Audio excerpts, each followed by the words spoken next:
హైడ్రాపై సంచలన వ్యాఖ్యలు చేశారు బీజేపీ ఎల్పీ నేత మహేశ్వర్ రెడ్డి. హైడ్రా కమిషనర్ రంగనాథ్ కు కేవలం హిందువుల ఇళ్లు మాత్రమే కనిపిస్తున్నాయని ఆరోపించారు. రంగనాథ్ కు పని తక్కువ, పబ్లిసిటీ ఎక్కువ అని మండిపడ్డారు. రాజకీయాలను ప్రేరేపించే విధంగా వ్యవహరిస్తున్న రంగనాథ్ కమిషనరా లేక రాజకీయ నాయకుడా అంటూ ప్రశ్నించారు. ఎక్కడ పడితే అక్కడ ఇంటర్వ్యూలు ఇస్తూ తనను తాను ప్రమోట్ చేసుకుంటున్నారని ఎద్దేవా చేశారు. రంగనాథ్ తనపై కూడా కామెంట్ చేశారన్న మహేశ్వర్ రెడ్డి అంత సీన్ లేదని అన్నారు. రాజకీయాలపై ఆసక్తి ఉంటే కాకి బట్టలు విడిచేసి కద్దరు వేసుకుని రావాలని సూచించారు.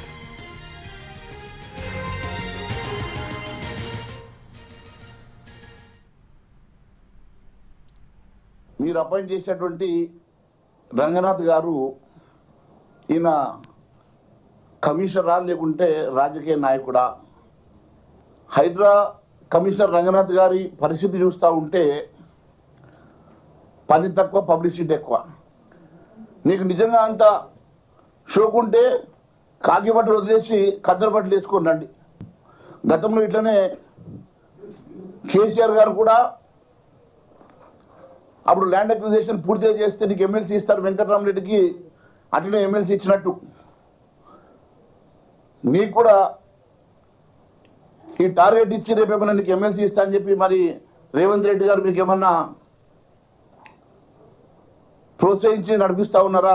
హైడ్రా వెనుక పెద్ద ఎత్తున వసూలు నడుస్తూ ఉన్నాయని చెప్పి ముఖ్యమంత్రి గారి దృష్టి వరకు వచ్చిందనంటే మరి దీంట్లో ఉన్నటువంటి వాస్తవాలు ఏందో కూడా మరి ఒక్కసారి బయటకు పెట్టాల్సిన అవసరం ఉన్నది.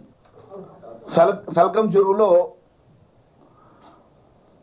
ఓవైసీ గారి బిల్డింగ్స్ అట అకాడమిక్ ఇంట్రెస్ట్లో విద్యార్థులు ఉన్నారు కాబట్టి ఇమీడియట్గా నిర్ణయం తీసుకోలేము, ఇమీడియట్గా కూలగొట్టలేము అంటున్నారు కదా. మరి ఈ ఫార్ములా వేరే ఇన్స్టిట్యూషన్స్కి వర్తించవా?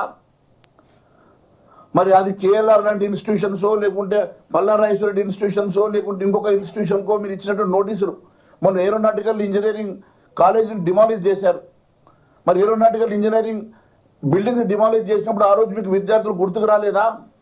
మరి ఎన్కన్వెన్షన్ కూర్చే ముందు ఎన్కన్వెన్షన్లో కొంతమంది మరి మ్యారేజ్ కోసమో ఫంక్షన్ల కోసమో అడ్వాన్స్లు కట్టి 2-3 రోజుల్లో వల్ల ఫంక్షన్స్ ఉన్నటువంటి వాళ్ళు ఇబ్బంది పడినప్పుడు అప్పుడు ఆలోచన చేయలేదు.